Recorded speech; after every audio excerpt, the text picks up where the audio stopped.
breaking a personal record of any kind is kind of a unique experience in more ways than one. Of course, you're happy because you are doing something that you haven't done before, but it gives you a unique opportunity to look back and see where you've come and just how much progress you've made over a stretch of time. And this is still in line with what I talked about in my last video, that the grind days are just as important as the days where you're hitting PRs. But today I improved my best 10 rep on deadlifts, which is not something that I test very frequently, and so I looked back at what my previous best at this was, and I think with a belt, the most I've ever repped out 10 times might have been about 565, and then I've done an 8 rep at 615 with the belt, but this was a pretty big day.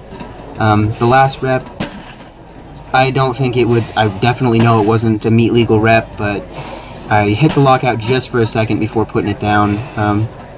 It was interesting. I found a little bit of a weakness. My glutes could use a little bit more work because those were what was burning the most at the end of that set.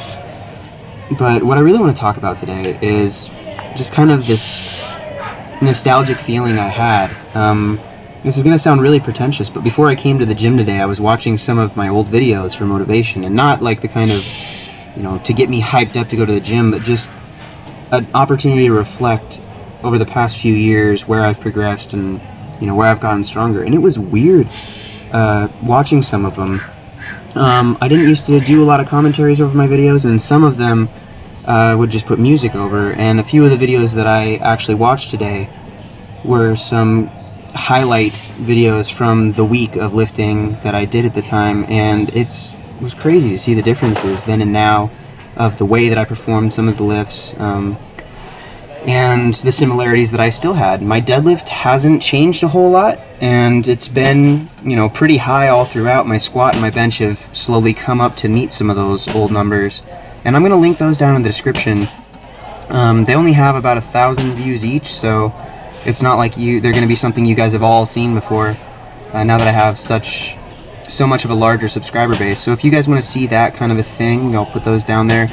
Also, it kind of encouraged me to maybe put together some of the most recent lifting that I've done, because it was really nice to look back and have that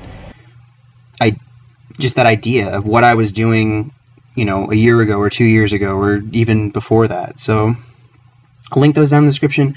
Also, if any of you have any ideas for really good music, preferably royalty-free, that won't get my channel flagged or anything wrong with copyright issues, because I do have more at stake in the channel than I used to.